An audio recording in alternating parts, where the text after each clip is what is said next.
Oke, Assalamualaikum warahmatullahi wabarakatuh. Waalaikumsalam warahmatullahi wabarakatuh. Perkenalkan, nama saya Rehan Aji Pratama. Di sini saya akan menjelaskan perjalanan saya untuk membuat blog dari model OSI layer dan CPIP sampai dengan konfigurasi terminal Linux dasar ya teman-teman. Oke, langsung saja. Yang pertama terlebih dahulu ada mengenal model OSI layer dan TCP/IP secara singkat. Oke, di sini saya belajar bahwa model OSI dan juga TCP/IP itu merupakan sebuah proses pengiriman data atau paket dari sebuah komputer satu ke komputer lainnya. Nah, di dalam model OSI dan juga TCP/IP ini ada pembagian. Ya, kalau disebutnya ini layer ya. Kalau di model OSI itu ada layer 1 sampai 7. 7 itu paling dalam ada application layer, dan abis itu ada presentation layer, itu kayak merepresentasiin huruf menjadi angka. Karena sejatinya bahwa sebuah komputer itu tidak mengenal huruf A, B, C, dan D, dan segala macam, hanya mengenal angka biner, yaitu 1 dan juga 0. Oke, selanjutnya ada TCP/IP, itu mirip-mirip sama kayak model OSI layer, cuman di sini lebih singkat. Oke. Habis itu ada IP address dan juga subnetting. Oke. Saya di sini belajar mengetahui lebih dalam tentang IP address dan juga subnetting, di mana IP address merupakan sebuah alamat numerik yang diberikan oleh internet kepada sebuah device, dan itu berbeda-beda. Dan subnetting itu adalah proses untuk memecah sebuah jaringan besar menjadi subnet kecil. Oke, dan di sini saya belajar kayak misalnya ada struktur IP address-nya, itu kan kita ada IPv4 dan juga IPv6, IPv4 32, IPv6 128, dan ada kelas-kelasnya kayak misalnya kelas A sampai E. Kelas A digunakan dari angka 1 sampai 126 dan sampai E. Mungkin kita seringkalinya itu menggunakan hanya kelas A sampai C saja gitu. Terus di ini ada juga contoh subnetting, dan juga apa sih tujuan subnetting di sini juga tertera, dan juga saya juga belajar akan hal ini. Itu yang pertama ada optimalisasi penggunaan alamat IP, terus habis itu ada efisiensi dalam pengelolaan jaringan, pembatasan lalu lintas jaringan, dan yang lainnya gitu.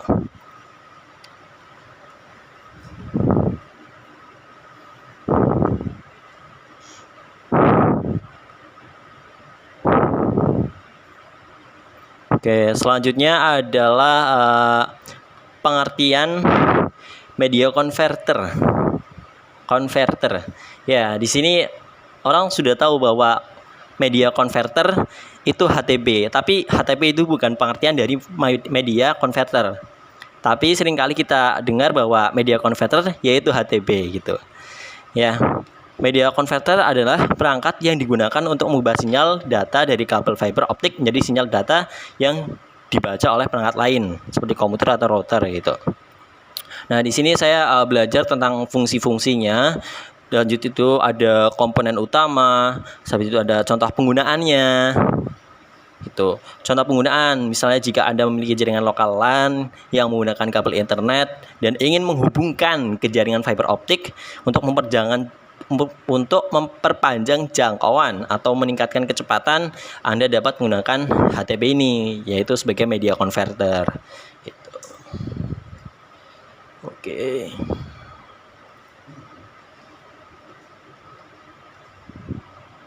Oke, selanjutnya tadi kan kita sudah belajar tentang IP ya.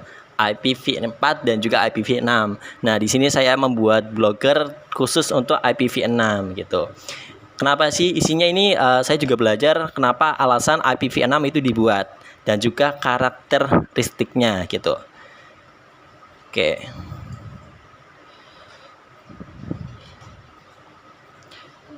Nah, kenapa sih alasan dari IPv6 itu dibuat? Yang pertama adalah keterbatasan alamat IPv4. IPv4 hanya menyediakan sekitar 4,3 miliar alamat unik. Dan ya seperti dengan perkembangan zaman sekarang ini, pertumbuhan internet sangat cepat. Maka dari itu hanya menggunakan IPv4 itu tidak akan cukup. Makanya dibuatkan dengan IPv6 gitu. Selanjutnya ada antisipasi pertumbuhan internet, penyederhanaan manajemen jaringan dan yang lainnya. Karakteristiknya saya belajar kalau di IPv4 kan itu kayak ada semisal 192.168 terus 0 kalau nggak 114 gitulah, ada 4 kan ya. Dan di sini kalau di IPv6 itu ada berapa nih? 1 2 3 4 5 6 7 8, ada 8 ya, lebih banyak gitu. Nah, oke, selanjutnya ada LAM. Ya, ada yang udah tahu LAM apa itu? Itu apa? Tahu ya.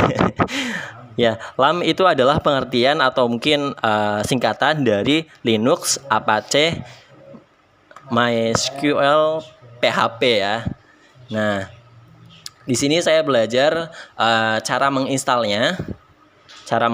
LAM di Linux gitu. Di sini saya menggunakan command line untuk cara menginstalnya gitu. Tapi sebelum itu kita belajar dasarnya terlebih dahulu. Linux kan itu sebuah sistem operasi lah ya, udah tahu ya. Selanjutnya habis itu ada Apache. Apache merupakan perangkat lunak dari web open source. Dan fungsinya apa sih itu? Apache itu fungsinya apa gitu? Fungsinya adalah mengatur dan menjalankan web server dan menampilkan halaman web sesuai dengan requestan dari si pengguna. Jadi ketika kita merequest apa itu kan muncul di Apache-nya gitu. Terus ada MySQL, adalah fungsinya itu menyimpan, mengakses dan mengelola data aplikasi. Jadi tadi Apache itu menampilkan, kalau MySQL itu kayak adminnya yalah menyimpan, mengakses, mengelola data dan segala macam gitu. Kalau PHP itu bahasa pemrograman. Nah, cara menginstalnya itu ada di sini gitu. Dari menginstal Apache sampai dengan menginstal PHP. Nah, di sini. Oke.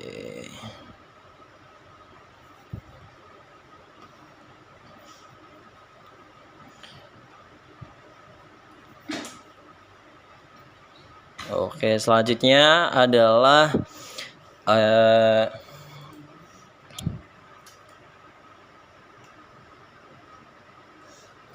lengkap mana dulu ya? Cara konfigurasi hotspot mana dulu ya? Oh ya, tadi kan kita sudah belajar tentang ini ya, LAM ya. LAM, cara menginstalnya, terus abis itu ya cara menginstalnya gitu lah ya. Nah, apa sih kegunaan LAM itu, untuk apa kita menginstalnya, untuk apa gitu? Kan percuma kalau misalnya kita nggak install tapi nggak tahu untuk apa tujuannya gitu. Nah, tujuannya itu untuk ini, untuk mengonlinekan web lokal gitu. Di sini saya menggunakan IP publik dan juga mikrotik.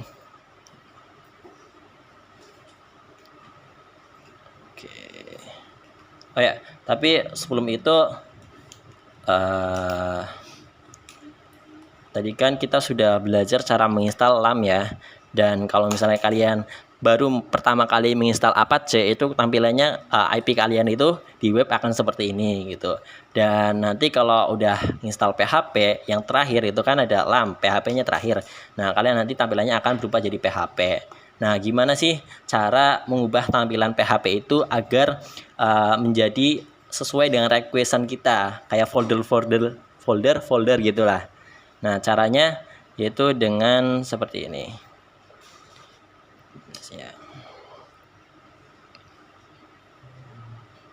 Nah, ini caranya seperti ini. Nah, nanti kalau misalnya kalian udah install PHP itu tampilannya akan seperti ini. Nah, cara mengubah menjadi seperti ini itu gimana? Caranya ya seperti ini. Pertama kalian masuk ke terminal CTRL Alt T, itu cara suhune lah ya, suhune. Nah, kalau misalnya kalian cara yang lainnya ya tinggal klik logo terminal gitu. Terus habis itu mulai konfigurasinya itu pertama kalian masuk ke super user sudo su, terus habis itu kalau ada kata sandi ya masukin, terus kalian buat sebuah folder. Buatnya itu dengan cara mkdir, terus habis itu /var www.html, terus nama foldernya apa gitu. Kalau di sini saya menamainya itu Q ya. Jadi mkdir var www.html Q gitu. Q. Nah, selanjutnya kita masuk ke settingan dari web PHP-nya.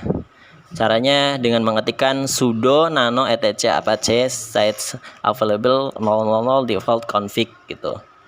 Nah, nanti akan masuk ke yang seperti ini nih.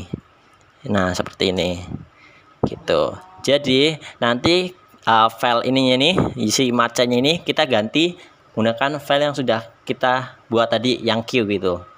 Nah, oke. Nah, diganti jadi seperti ini. Jadi var www.html Q. Oke. Nah, selanjutnya setelah kita mengganti, kita perlu merestart sistem dari Apache-nya. Tujuannya apa? Tujuannya ini untuk bisa membaca perubahan apa saja yang terjadi. Konfigurasinya sudo systemcll restart Apache gitu. Nah, selanjutnya tampilan akan berubah jadi seperti ini. Seperti ini. Oke. Nah, selanjutnya di sini saya juga belajar cara menambahkan folder ya. Jadi nanti folder ini nih yang tadinya kosong itu nanti ada isinya. Isinya harta karun, asik. Harta karun isinya. Nah, cara menambahkannya sama kayak kita di menambahkan file yang Q-nya ini kita tambahkan di belakangnya. Kayak misalnya di sini contohnya ada mkdir var www.html q halo penonton gitu. Berarti halo penonton itu kita yang tambahkan. Oke, seperti ini dan sudah jadi seperti ini. Dan kita masukkan file copy ya, kita di copy lalu masuk ke sini, masukkan ke folder halo penonton tadi dan juga di kopinya itu gimana, kopinya kayak gini nih, copy download sarangeo jpg, tadi kan namanya sarangeo ya, terus ke gini ke var www.html halo gitu. Terus ketika file tadi dibuka tampilannya jadi seperti ini, label.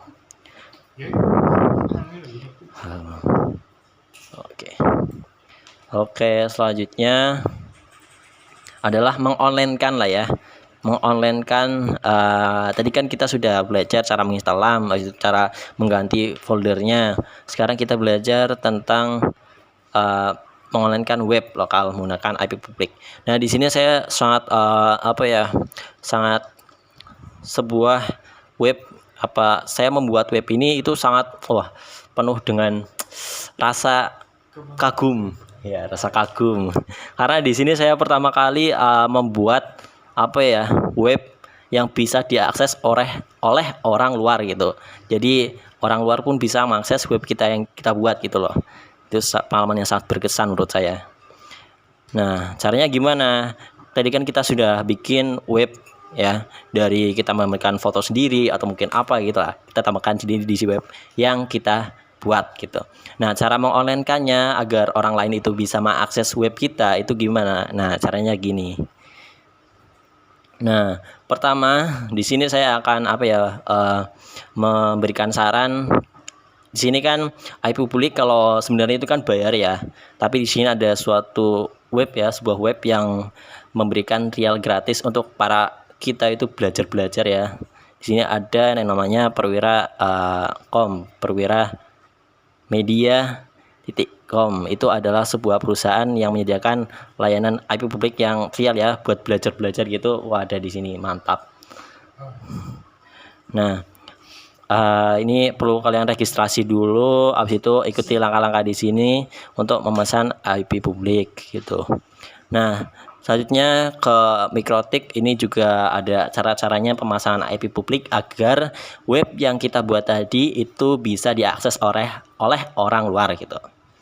Oke, cara-caranya ada di sini. Oke, di sini ada pembuatan NAT 2 gitu. NAT itu Network Address Translation, terus habis itu kita menambahkan di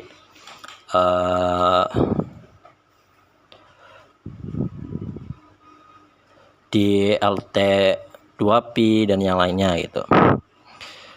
Terus dan ini hasilnya nih. Ini kan HP lah ya. Tadi kan saya konfigurasinya di laptop untuk menggunakan MikroTik. Nah, di sini bisa diakses di HP nih. Tuh, IP-nya tadi kan saya 103.195.654141 gitu. Mana tadi IP-nya ya, IP-nya. Ya, IP-nya segitulah ya. Ada nih di sini. Ya. Udah belajar tentang mengelola IP publik, mengelola server menggunakan IP publik ya. Nah, di sini tampilannya tadi udah ditampilkan di HP, udah bisa diakses di HP. Dan kita lanjut ke ini install swap gitu. Bagi para yang baru menginstal Linux, dan saya sarankan untuk menginstal swap ya. Dikarenakan apa? Karena dikarenakan bahwa swap itu merupakan salah satu penyimpanan yang sangat berguna. Nah, letaknya biasanya di hard drive atau SSD gitu. Dimana fungsinya ketika kita menjalankan banyak sekaligus aplikasi dan lain-lain, akhirnya menyebabkan performanya itu agak berkurang gitu. Jadi untuk yang baru menginstal Linux, saya sarankan untuk menginstal swap terlebih dahulu. Nah, nanti setelah menginstal swap, nah swap ini akan memungkinkan menjalankan aplikasi dan lain-lain dalam kondisi RAM penuh gitu. Jadi walaupun kalian nanti RAM-nya penuh, nanti bisa menjalankan karena sudah diinstal swap ini. Oke, cara menginstalnya di sini menggunakan command line. Di sini ada perintah, ada sudo, ini ada menginstal apa ya? Kalau bisa disebut itu paketnya terlebih dahulu. Dan ini baru dikasih akses sudo chmod itu cara menginstal akses. Terus habis itu yang lainnya itu di sini sampai akhir di ini. Oke, jadi sangat disarankan bagi kalian yang baru menginstal Linux itu install swap terlebih dahulu ya. Oke, selanjutnya ada konfigurasi hotspot di MikroTik.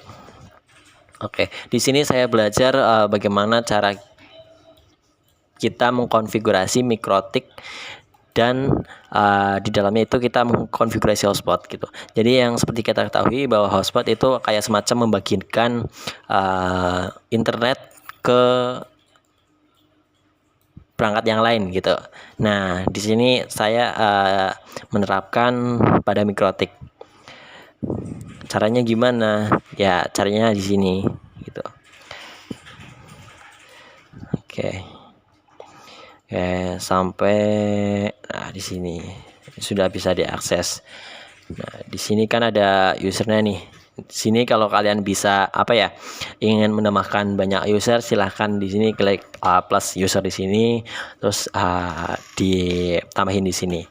Ini jadi namanya itu terserah. Kalau misalnya ada teman kalian mau nyambung, kasih namanya di sini. Kayak misalnya si AY, kasih nama AY di sini, terus password yang AY mau itu apa gitu, bisa di sini. Oke, selanjutnya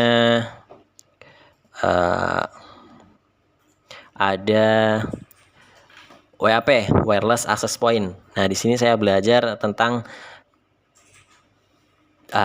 pengertian dari WAP. Apa itu Wireless Access Point? Ya, Wireless Access Point adalah sebuah alat yang membantu dalam memperluas koneksi jaringan. Nah, di sini saya juga belajar tentang jenis-jenisnya dan juga contohnya. Kan WAP itu dibagi ada banyak ya. Nah, itu ada standalone access point, terus habis itu ada controller based access point dan yang lainnya. Ini ada contohnya juga kayak misalnya di standalone access point itu kan perangkat mandiri yang menghubungkan pengguna jaringan gitu. Cocok untuk penggunaan kecil dan menengah. Contoh perangkatnya apa? Contoh perangkatnya ini ada TP-Link, EAP 225 dan yang lainnya gitu. Di sini ada sekitar 7 jenis access point. Nah, 7 jenis WAP wireless access point dan juga perangkat-perangkatnya gini. Di sini saya juga belajar perangkat-perangkatnya gitu. Oke, selanjutnya ada di sini macam-macam routing OS tools.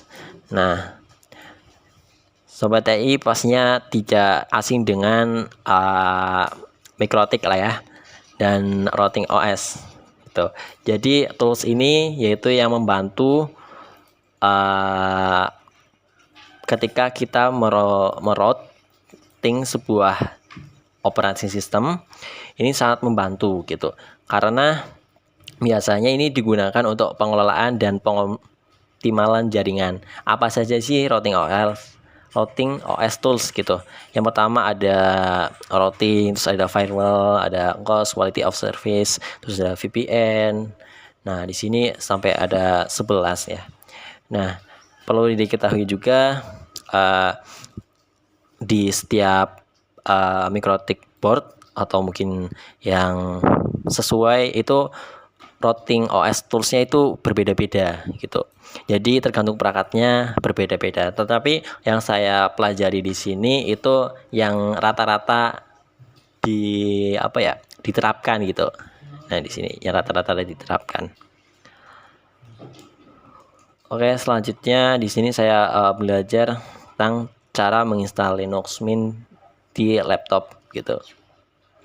Nah, cara menginstal Linux Mint di laptop. Apa sih Linux Mint ya? Linux Mint adalah sebuah sebuah sistem operasi dari kalau nyebutnya ya, anaknya Linux ya. Anaknya Linux itu ada sebuah sistem operasi yang agak mirip sama Windows gitu. Jadi Linux Mint ini disarankan digunakan oleh orang yang mau mencoba Linux gitu. Jadi di sini nggak kaget bahasanya gitu. Oke, cara menginstalnya gimana? Di sini menggunakan bootable ya. Bootable itu kayak semacam kita install aplikasi di flash disk dan nanti OS-nya itu kita terapkan di flash disk itu. Jadi nanti kita lakukan instalasi melalui flash disk. Oke, kalau saya menginstalnya menggunakan apa? Saya menginstalnya menggunakan Rufus gitu. Nih, Rufus. Oke, Rufus. Nah, di sini saya belajar juga rencananya saya juga belajar untuk membuat video di YouTube. Nah, ini kira-kira mungkin minggu inilah ya saya post cara penginstalasian aplikasi Linux Mint gitu. Nanti saya terapkan di blogger ini ya. Cara misal aplikasi ya. Jangan lupa subscribe ya nanti ya. Oke, ya, like, comment, and share. Siap. Nah, selanjutnya ada wireless networking. Di sini saya belajar tentang pengertian dari wireless networking, apa saja. Kayak misalnya ini kan wireless networking merupakan sebuah jaringan nirkabel. Jaringan nirkabel itu jaringan yang tanpa fisik gitu, yang memungkinkan perangkat bisa saling terhubung dan bisa bertukar tanpa menggunakan kabel fisik. Apa saja sih wireless networking gitu? Yang pertama ada Wi-Fi, ada Bluetooth, ada Zigbee, terus habis itu ada Starlink Communication gitu. Sebenarnya masih ada banyak, cuman di sini saya tampilkan yang kita sebagai pengguna itu nggak asing gitu. Ada Wi-Fi, ada Bluetooth gitu, pastinya udah paham lah ya. Oke. Selanjutnya ada, bagi para pengguna Linux yang baru ya, di sini saya sarankan di sini saya membuat blog yang isinya itu install keamanan bagi para pengguna Linux yang baru gitu. Sini ada saya belajar untuk penginstalasian UFW, on-prem firewall, dan juga di sini ditetapkan juga apa ya fungsinya gitu. Fungsinya apa? Fungsinya ini memungkinkan penggunaan atau pengkonfigurasian firewall menjadi lebih mudah gitu. Ada UFW, terus itu ada CLAM AV, CLAM ATK gitu. Fungsinya juga ada di sini. Gitu. Oke, selanjutnya adalah cara mendapatkan internet menggunakan mikrotik gitu. Bagi para pengguna mikrotik pastinya tujuan yang pertama yaitu apa ya yang terbesit dalam pikiran kita itu cara mendapatkan internet melalui perangkat mikrotik gitu.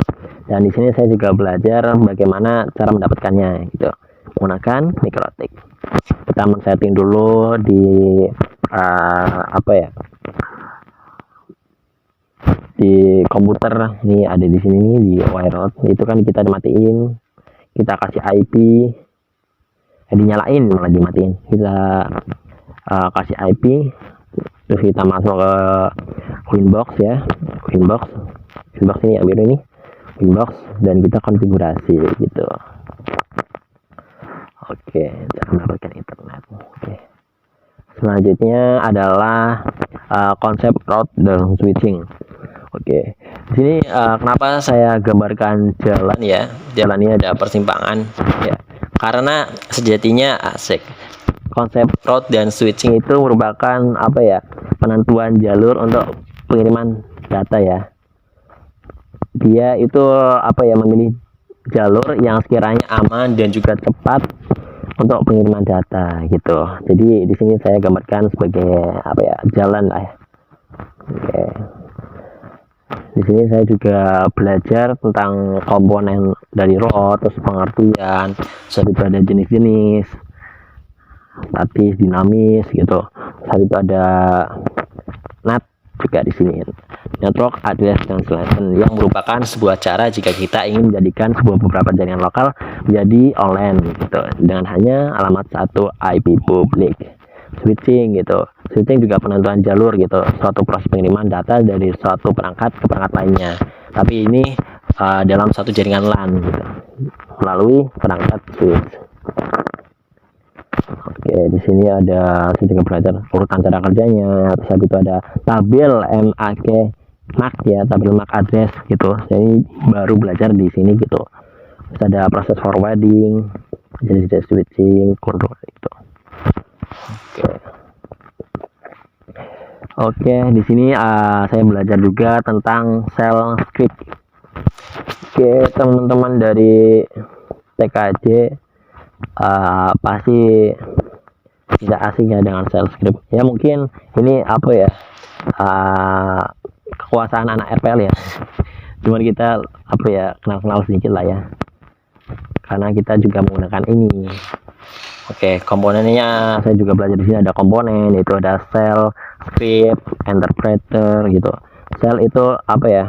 Untuk penghubung antara kita sebagai pengguna dan juga sistem operasi gitu. Jadi kayak jembatan lah. Untuk scriptnya itu adalah file text yang berisi serangkaian perintah. Itu perintahnya kita diisi itu disebut script gitu. Ada interpreter. Oke, di sini juga ada contoh-contoh script shell sederhana ya.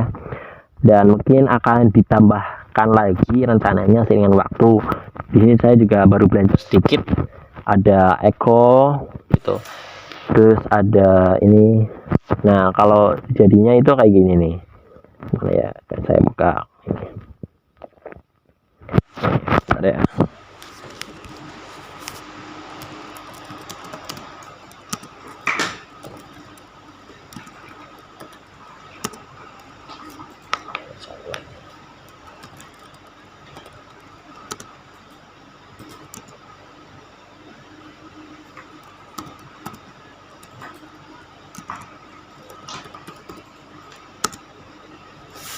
Nah, ini nih jadinya kayak gini nih.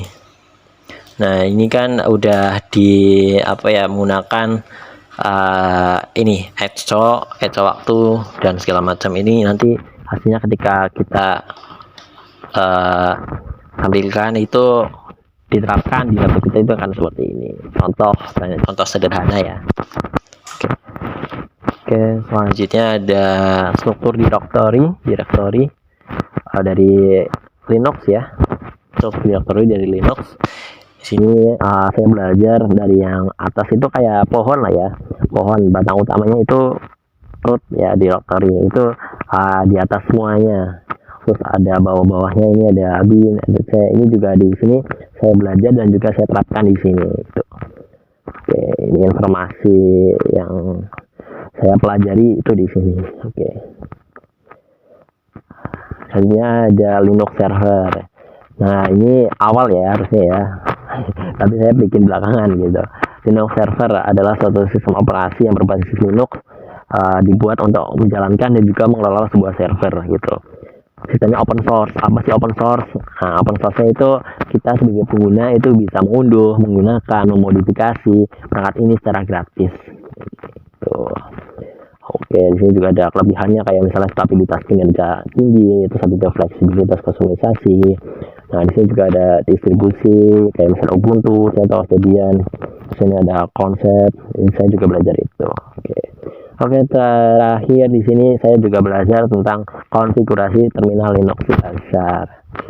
Oke, pastinya kalau kita menggunakan Linux tidak keren kalau misalnya kita kayak menggunakan Windows gitu. Kalau pakai Linux ya ini ya command prompt CLI gitu. Nah, di sini cara konfigurasi dasar untuk kita mengatur laptop kita menggunakan CLI atau command prompt gitu. Di sini kita ada mengetahui kita lagi online menggunakan apa gitu dengan mengetikkan WAM, terus ada sudo untuk masuk ke super user dan yang lainnya gitu. Saya juga baru belajar ini dasarnya gitu, mungkin nanti akan ditambahkan sering waktu juga. Oke, dan saya juga